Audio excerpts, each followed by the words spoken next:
Right, hello everyone. This is Charlotte, and this is a podcast called Chatting in Cars. It's where I talk about topics while I drive places, generally. Considering I'm AWOL on holidays right now, you are very lucky. Usually I'm unconscious sitting on my couch, or laying on my couch. The topic for today is, actually no, we'll do the disclaimer because some people don't know I swear like a mofo. There are sensitive topics in this podcast, so if you don't want to hear me swearing or you don't want to hear about random topics which are not exactly G-rated, I suggest you turn it off now because it does get a bit dicey. The topic for today is hopefully not too dicey because it's called letting go. I don't know if you guys know, if you've listened to the other podcast, but I tend to do tarot card. Ooh, Jesus. See, I left my house again, didn't I? Navarez. Let it go. I cannot. But I did a reading, Christ, like 10 minutes ago when I was talking about tarot card reading. I was talking about letting go of a situation. Some person was in the reading. It could be anyone. They are general readings. Some person was facing the experience of having to contemplate whether they go back to or just leave outright a Queen of Swords in reverse. And a Queen of Swords in reverse is somebody's actually quite nasty, maybe controlling, maybe a bit bitchy. And to be honest, in the same reading, she was also an Emperor in reverse, so she was domineering as well. So I'm like, I wouldn't want to be one of those people. I was married to one of those. So I can understand why you'd want to leave. But the hardest part of the situation would be for that particular person would be letting go. And we all have trouble letting go. I mean, you're talking to an autistic right now. I hate change. I know it's necessary. I need warning. So like spontaneous changes isn't good for me. I need time to process what's going on. I've also got PCS, so it's like I need time to adapt to that shit and anticipate. Don't do that, Tesla. Anticipate what I need to do to be, coping with that situation. I always plan ahead with everything. If anything, I overthink things and I overplan ahead and I overprep. So that's one of those things. But it alleviates the anxiety involved with the situation. Whereas some people can just sort of, like free bird it. They just wing it and it all works out. I am not that person. I uber prep. I am a prepper. I like to know that we fucking win at the end. But it's interesting. Sometimes though, these situations come out of left field and you don't know how to let go. Like I have the hardest time letting go with situations, like when you never get closure on situations. I have trouble letting go of the negative feelings associated with that. And you're supposed to just, forgive and forget, and it's supposed to be okay. But when you don't get that reason as to why that situation happened, I mean, I don't want to ever go back to these situations. I just want to know why it happened. It's really hard to let go, let go and go with God. It doesn't make sense because you want that full cycle. You're like, okay, I couldn't have fixed this anymore. And that's overthinking as well. So you're sitting there thinking I could have fixed something there. And I'm a natural fixer. I don't look at situations and say it's fact and that's it. I'm sitting there going, okay, how can we build on this? How can we fix it? What could happen next time to make this different? I'm not the kind of person just throws things away like that. So it's frustrating when you don't get the full stop at the end of the sentence in that experience and scenario. You're like, but why? And sometimes you never will get a why, and that's one of the worst things about the situation. Sometimes people just sort of, either leave abruptly or just things just crash or just drop out the arse, and you just don't know how to deal with it because there's no context or seeming reason, like valid reason for why it would happen. It happens a lot. But you're just left floating, and it's horrible. The best thing I could do in that situation, if I was dealing with that person in particular, and I have no idea who it is because I talk to no one, so it's like I live alone, I hermit, I like it, I eat, sleep, and snack. That's what I was doing all day. I just don't do social shit. I love being an introvert. It's so much more relaxing. You don't have to deal with people's shit, and if I feel like dealing with people's shit, I usually look through the screen and go, no. But the the first thing you need to understand with that kind of piss off. I don't like my car beeps when I get too close to people. It's a horrible feature. Plus, I've had a lot of coffee, so my nerves are just like on edge. That person, what advice could I offer? Try to look back and look at the scenario as to how it was when you were with them. Get rid of the rose-tinted glasses. Look in depth at the situation, the real bones of the situation. Did you put them on a pedestal? Because I tend to put people on a pedestal. I look back at scenarios where I haven't got closure, and then I go, no. I thought they were better than they were. Oh no. And then, you know, you start to remember things like shit they did, and you go, oh yeah, no, I was wrong. I was wrong about that person. And it's one of the hardest things you can do, because you don't want to believe that, you know, maybe this person wasn't as great as you thought they were, or, you know, you can't believe that these things actually happened. You're like, I can't believe you just did that. So, you know, that person needs to, I don't know who it is, to be honest. It could be a girl, actually, because they're non-sex, gender specific, those readings. They're just people and energies. But that person would have to really reassess the events that have occurred, and still keeping in the mindset that you can't touch the same waters twice. If something absolutely horrible has happened in that situation where you're compelled to leave, because, you know, if it's anything like my marriage, I left on moral grounds. I know I couldn't go back to that because it's insane.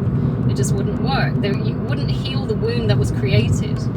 I don't know if you've listened to the other podcast I've done about why my marriage fucked up. It was a two-way streak, but it was weighted on one side. I have to say. But, you know, it's... Oh my god. But you'd have to contemplate the events that happened. I mean, bearing in mind, take them off the pedestal. Look at the kind of person this is, and what they've done and what they are capable of. Bearing in mind, people are habitual, and they will replicate behaviours. They might promise they change.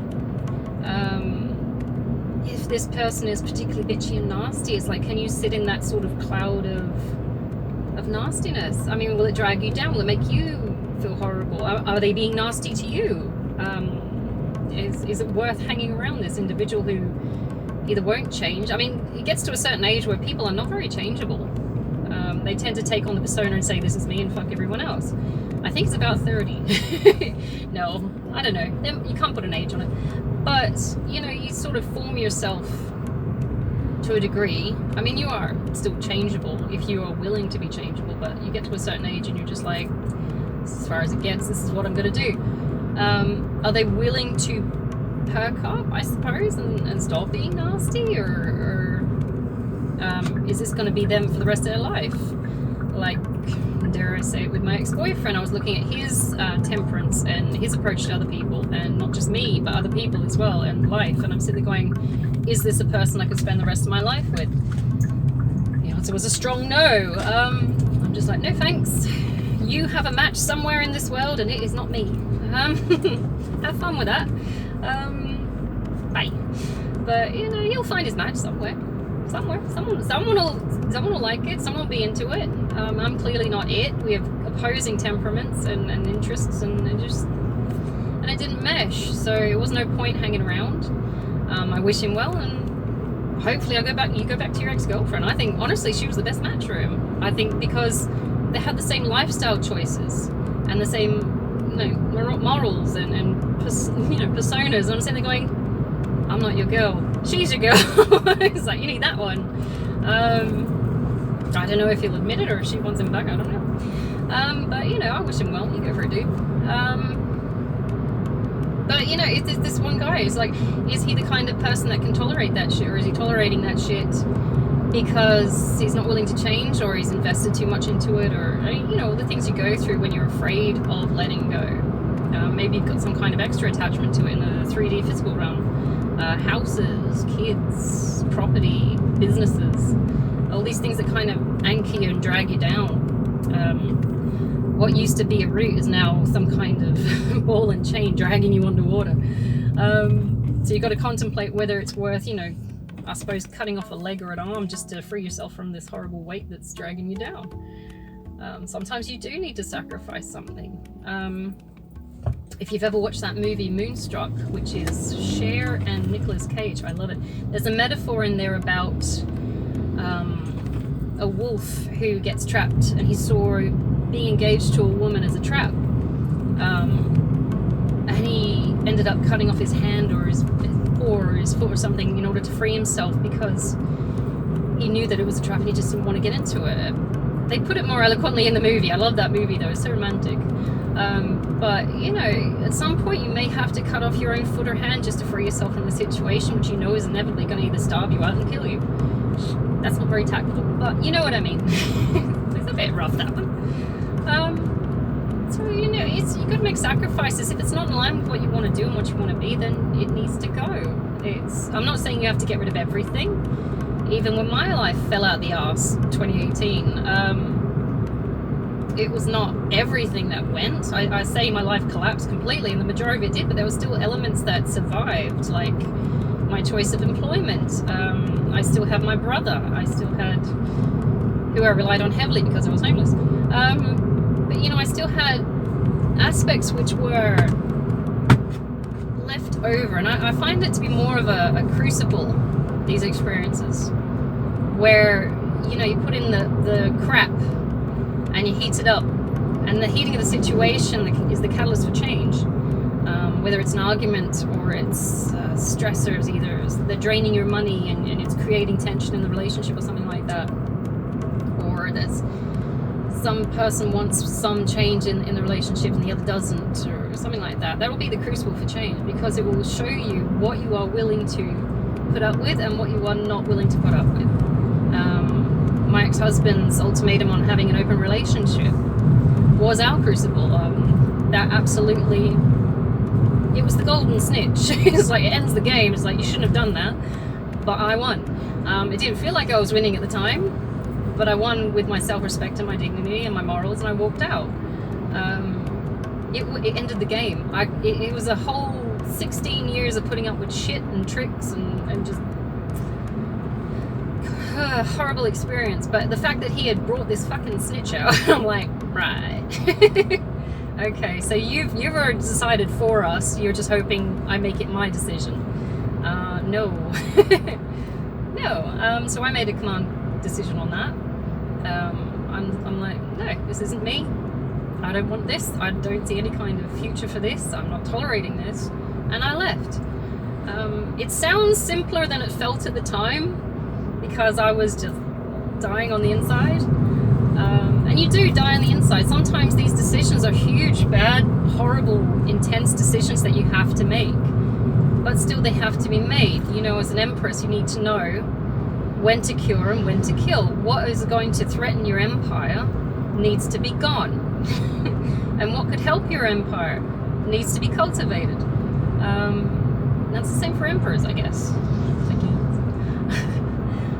But you know, it's making that transition to standing independently on your own as well, and understanding what's good for you and what's not going to be good for you, and are you tolerating it. Even aspects of life are seasonal. You can't just keep expecting to be sitting in spring all the time. You can't all be fairy and lovely and flowers and ice cream and all that shit. Eventually you're going to hit an autumn and then a winter. So, you know, ooh.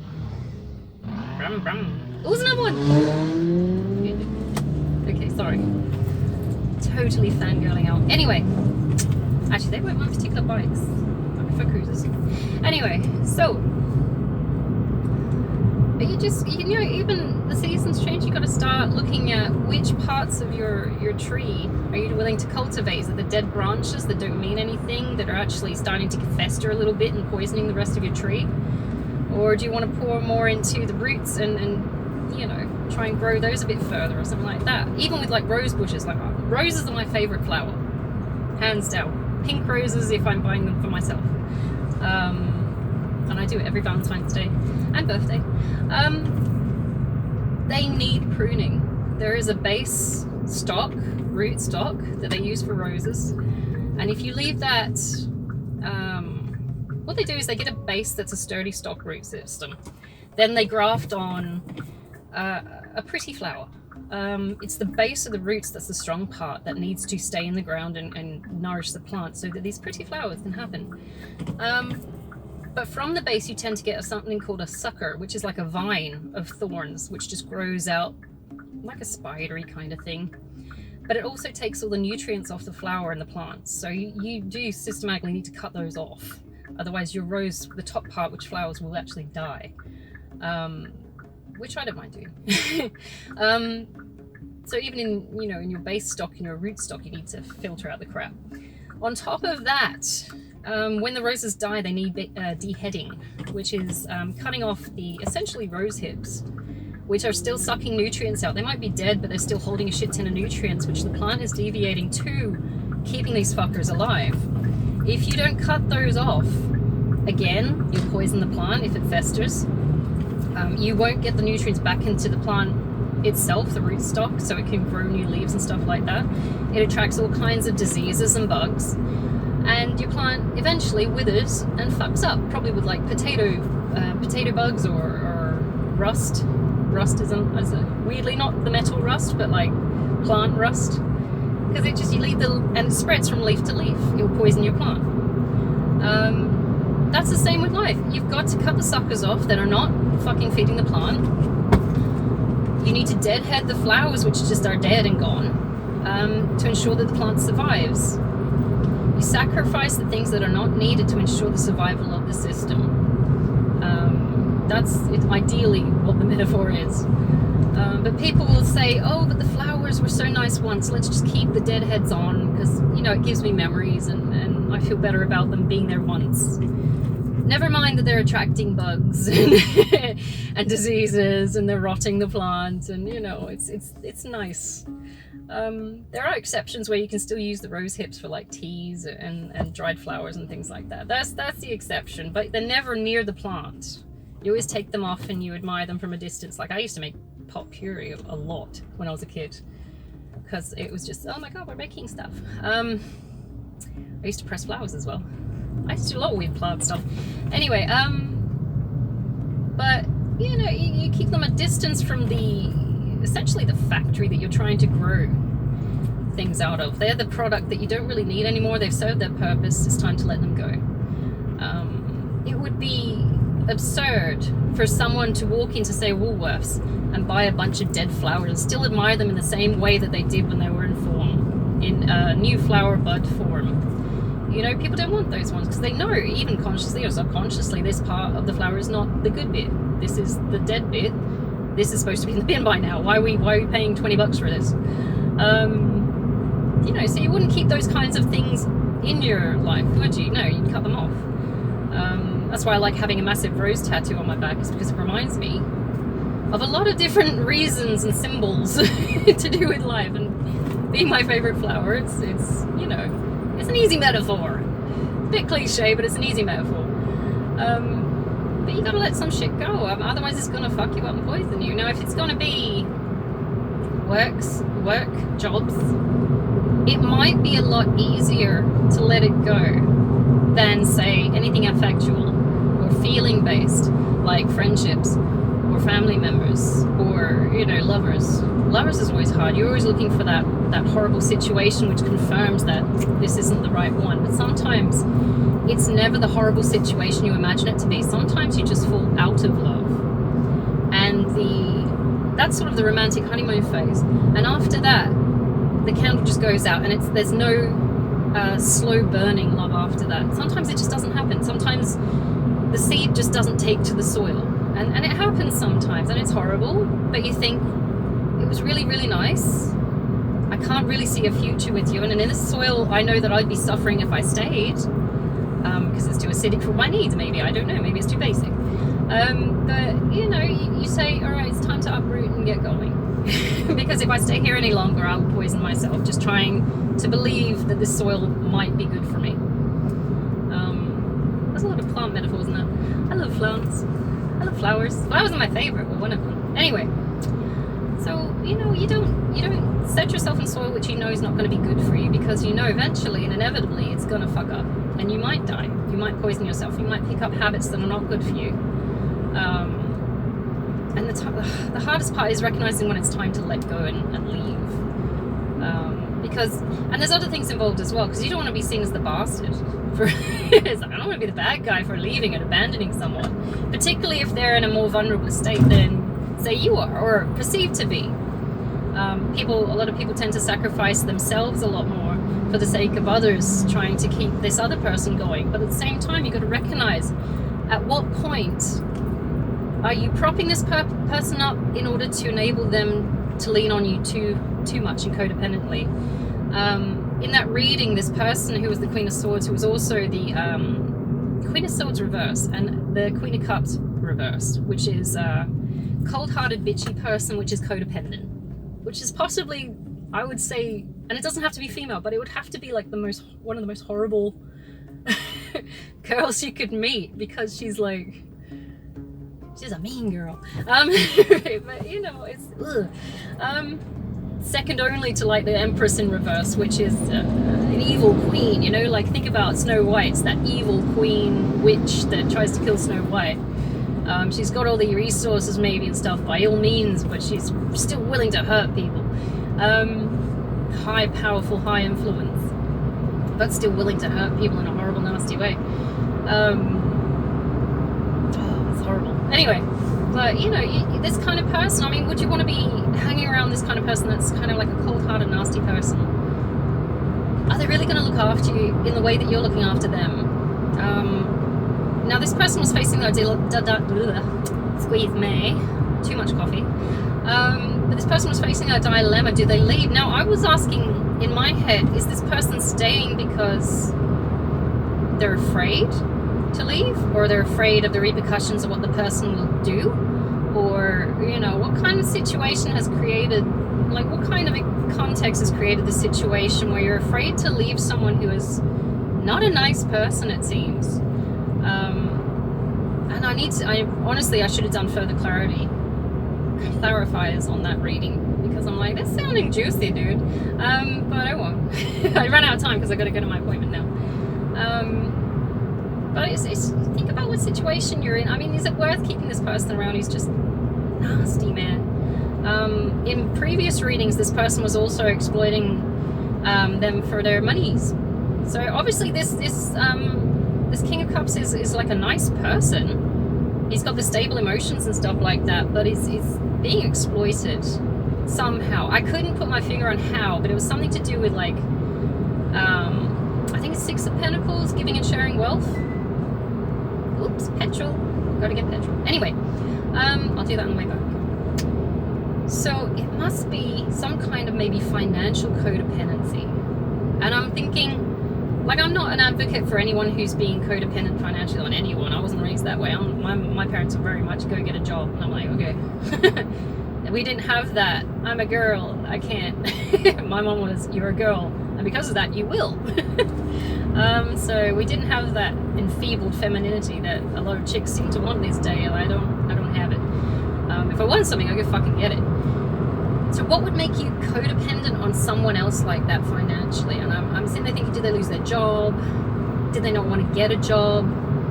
Are they relying heavily on like uber traditional, outdated methods of living, like where the guy has to go out and work and the girl has to stay at home and tend the house? That's outdated to me, because I'm like, there's no reason for it anymore. Everyone can work. The roles could be reversed if you were looking at gender roles. It's like the guy could stay home and she could go get a job. It's like my brother and his wife both work. They've got 2 kids, so there's no real excuses for someone to say, I have to stay at home and look after this kid or something. It just doesn't make sense, especially if they're at school age. So if they're like 5 and up, then you could definitely go get a job or something. You can support yourself, and you should have financial independence, because with that comes financial freedom.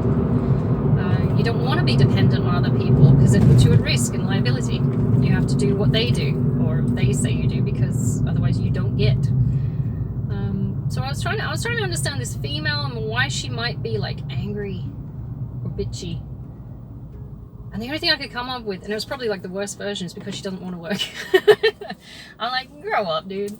But But it was coming across, and I've done it over several readings. I'm going, this guy is too fucking nice. Either she's playing on his niceness, or because he's always like a king of wands, or at this point he's an emperor as well. So I'm like, okay, so you're really stable, possibly even like wealthy. So I'm like, someone's playing you, and I don't know how you're allowing it. They're sort of like relying on their good nature to keep their lifestyle rolling. It's just interesting. That's why I like doing readings. I'm going, ooh, the gossip. Whose is it? I don't know, but the gossip. You gotta let go, even in those circumstances. It's like, why wouldn't you want, as the female in this equation, why wouldn't you want your own independence? Your own freedoms. Just to be able to say, I paid for this myself, or I did this myself, I achieved this myself. And this day and age, it's more of a necessity, really. It's not a luxury to say you can do that. Everyone should be trying to, you know, get their... What is he doing? He's changing in legs. They should be trying to get on their own 2 feet and, you know, be able to look someone in the eye and say, I achieved this. There's no, you know, push for women to be in the home guarding the nursery and the kitchen, you know. It's strange. Having said that, different people, different lifestyle choices. Oh, motorbike. Oh, don't. He's gonna lane split. I hate it when they do that. Oh no, don't. You give me a heart attack. Don't. Can you hear it? Oh, that's nice. Oh, it's an Indian. Oh, you bastard. Don't you break that Indian. Anyway, looks like one of the new ones too. That's a nice sounding bike though. It's like, but you know, yeah, I can't imagine a scenario where, you know, where you want that. It feels like unless you're like just want someone else to pay for you. It's like, don't you want your freedom? Don't you want to get out there and fucking do something with yourself? Like, isn't your brain like melting in these circumstances? It's just like, don't you want to use it? Go and do something. That's why one of the reasons I was steered off like child rearing, becoming a mum and stuff like that. I don't mind like going out with someone who has kids, but to go through the whole practice of motherhood and stuff like that, with the amount of shit I've done with my life and my brain, I would just find it numbing. I wouldn't like it, because I would feel it's a waste, to be honest. I'm going, I'm capable of a shitload of things. I can't bring myself to do that kind of stuff. I would lose my fucking mind. Ooh, we're early. It would do my head in. As my sister says, it would just do my head in. Which is why I would like to keep working. I'm going to keep working. I'm going to expand my businesses and stuff like that. I don't know why you wouldn't want to pursue that kind of stuff. But again, everybody's different. Some people just want the stay-at-home shit. Ooh, sounds entrapping. It does. It does. It sounds restrictive. And you can't say that you've really achieved anything either. Oh, that's horrible. But anyway, everyone's different. Letting go is one of the trickiest things you can do, because it also brings, like, the familiarity also brings a sense of comfort at times. Like when I left my ex-husband, I've been with him 16 years. I knew no other person. He was the only man that had ever touched me at the time. Besides my now ex-boyfriend, after, you know, like there was a period of breakup where I was on my own. But, you know, he was the only one I wanted. I didn't bother entertaining any thoughts of anyone else, because I thought that was a done deal. We're here and let's do this. He had different plans against my better judgment. Oh, it's warm today. Phew, let's put that one. But you know, it's you know, you gotta let go sometimes. You gotta acknowledge, maybe this person isn't the one for me. If I had stayed that situation, I don't think I could have kept loving him, like acknowledging that he was bringing people home and I just had to be okay with it, and he was, you know, shagging them and stuff. And here, meet my girlfriend, even though this is my wife. It's like, the fuck? I don't think I could have lived with that at all.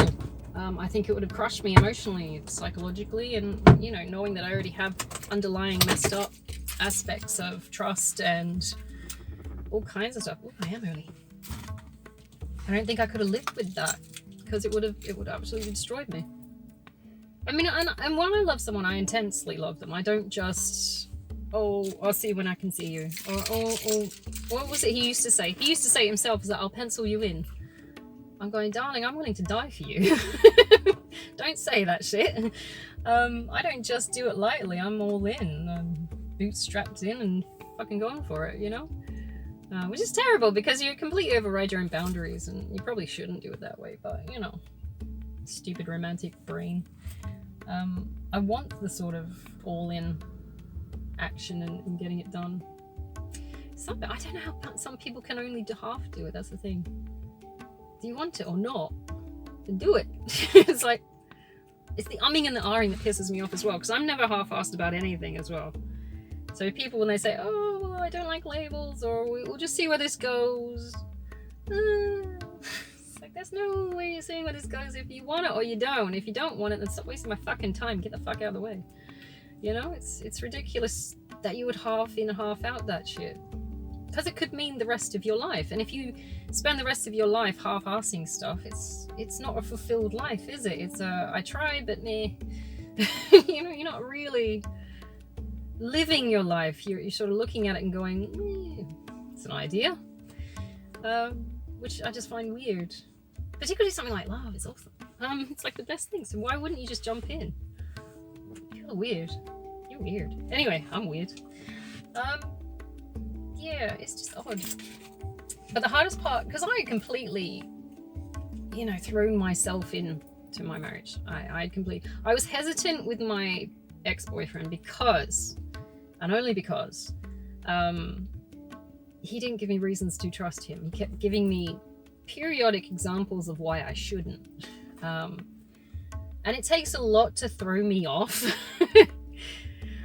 Because I keep, you know, brushing it under the rug or saying, or trying to justify it, or people pleasing, or all these extra little bits and things that you're just trying to make the system go and try and maneuver your way through it and adapt to it. And you're trying to see things from a different angle, and you're trying to be more inclusive and just going with the flow and stuff like that. But, you know, at some point you got to put the hard line down and say no. Which is why, you know, I won't put up with, like, I had to really reevaluate the standards of person I want to be with next. Like, I won't be with a smoker, anyone who does drugs, heavy drinkers. I don't mind them going out for drinks, like 1 or 2 of a weekend or something. But when it's every fucking day, it's like, there's something wrong with this one. They have to be monogamous. You know, you have to show me that you are self-sufficient and that you are of a standard, like, cleanliness-wise, and, you know, that you can handle your own shit and someone doesn't have to wipe your ass and clean up after you and stuff like that. I don't want to end up mothering someone. I want to baby them, but that's more like, that's just like a luxury. That's not a necessity. I want to, you know, I don't want it to be because they refuse to look after themselves. I want it to be like an extra nice thing, like a privilege, rather than a, you know, necessity. So you do tend to, when you're cutting off the dead ends of things, you do tend to reevaluate your system as it goes. You know, you're not going to put up with a lot of shit. You might, you know, I don't know what kind of standards people would have these days. I know I'm a bit weird. People put up with a lot more shit. Like, people, like, even my brother puts up with a lot of shit, but then again, he's in a weird relationship too. Passive aggressive wife. But people will put up with a lot more shit just to say that they have someone, and I can't do that anymore, because if I do that, then I'm completely negating myself and disrespecting myself. And I'm quite happy on my own, to be honest. I like hanging out with myself. It would be nice to have someone to come home to, but at the same time, it's like, if it means that what I'm coming home to is abusive, or just not great, or below standard, or, you know, you're sitting there going, would I risk settling for something just to say I have something or someone? It's like, probably not. So I found in the last two and a half years or so, since I left my ex-boyfriend, that my life has really improved compared to what it was like when I was with him. Because, you know, I counted my blessings and I didn't have to worry about, you know, getting cheated on, or having to compete with girls at the local who are, for some reason, after him. I'm going, he has someone. Why are you doing this? Finding evidence of cheating around the house, stuff like that. You reevaluate your level of self-respect, and you put your standards up a bit more, because at the start of that relationship, I know I dropped them significantly. Like, I would never, before that, I would never have a fuck buddy. I'm just like, I'm not that way inclined, which is why, you know, I changed my mind so much about it so quickly. And I had known him since I was in my early 20s as well, so it was like a very, I thought, familiar person. But that whole, you know, fuck buddy thing only lasted about a month, and I was like, I need a relationship. So I can't do this. So you come to know yourself a bit more that way. But in that relationship, I would also, it wasn't even a relationship, was it? It was a situationship. I had dropped the bar so much, because I was anti-smoking before I dated him. Very anti-drugs. I'm still anti-drugs. I'm like, I still don't see a need for them. I don't like them. I don't tolerate them. I'm sticking to my guns on that. I mean, once you've handed like a 5-year-old back to their meth head parent at the end of the day, because I'm a teacher, you're like, I fucking hate drugs, and I fucking hate you. Give me that kid back. It's like, you're just gonna fucking do stupid stuff with it anyway. So I've got that sort of in the back of my head. It's like, I don't have the glorified version of drugs. I don't have that, wow, we're adventurous, we're young, we're gonna take ayahuasca and all this shit. I'm going, I have to hand over babies to crackheads, and I don't like it. That's why I hate drugs. And it does make me look very close-minded on this. I'm sitting there going, I don't give a fuck. At the end of the day, I know I'm not gonna die from an overdose. And none of my friends are going to die from an overdose, because I don't associate with people that take drugs. So it's like, you got to take the realism, or the realist standpoint on this.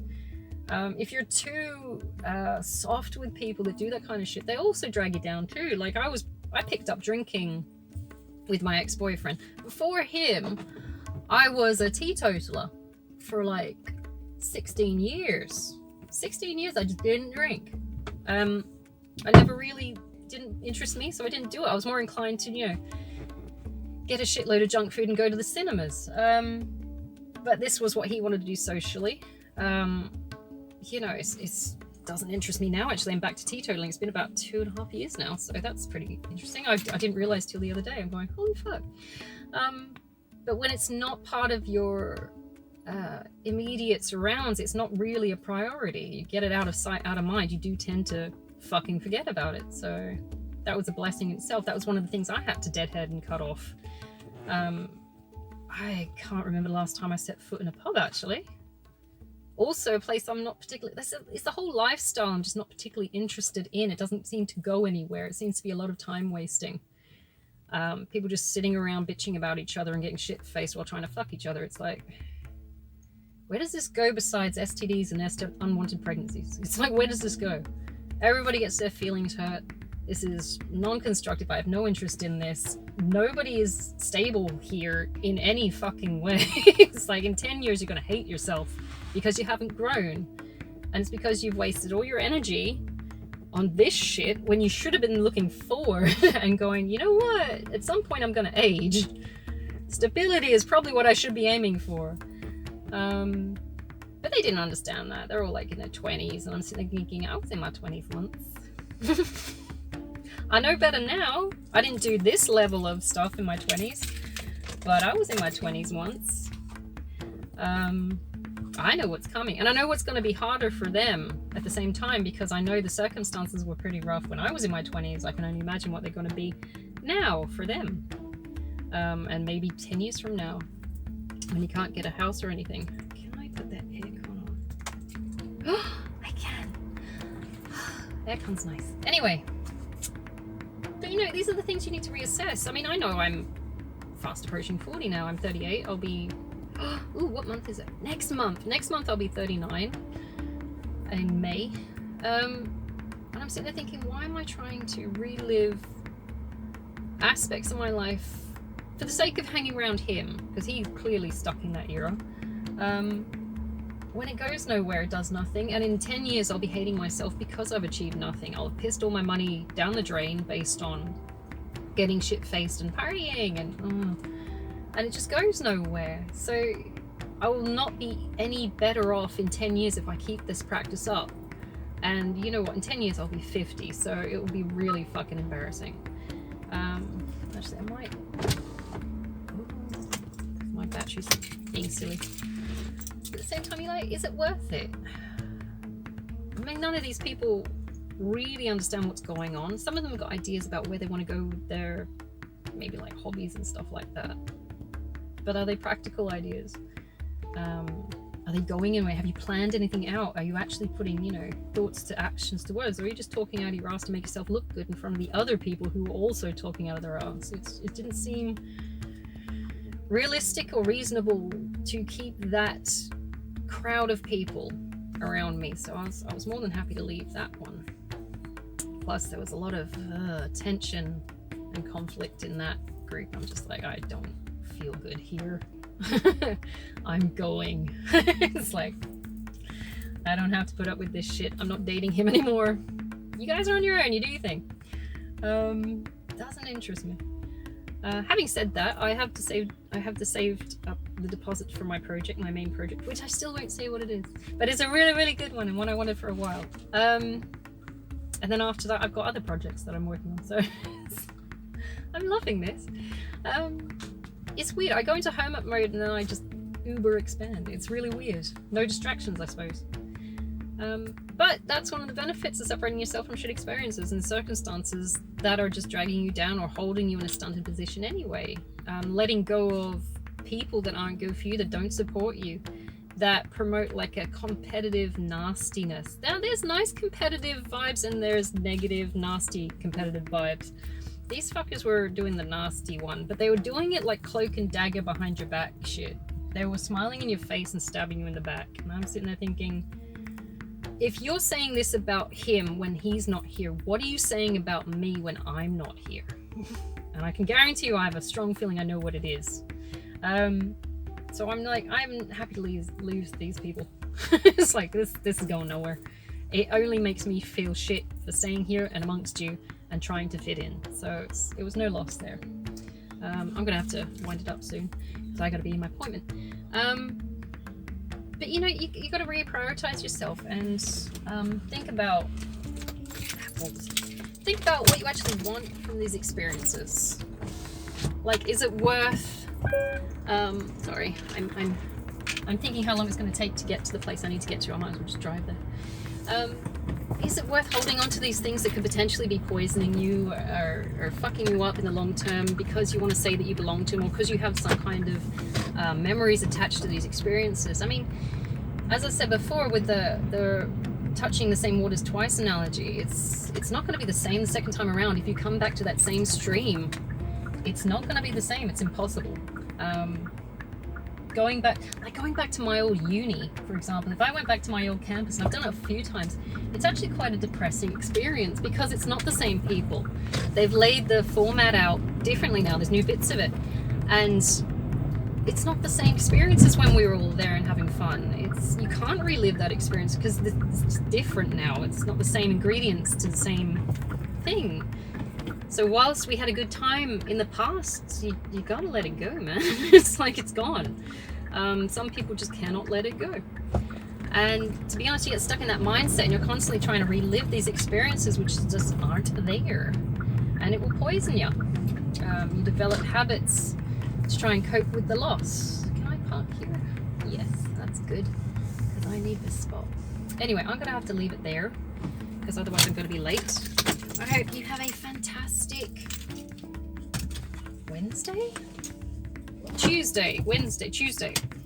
And hopefully I might do another podcast on the way back. Then again, I'll just leave it there, I think. Yes. Oh, we're going to get petrol. Anyway, all right, have a fantastic Tuesday and hopefully you're enjoying your school holidays.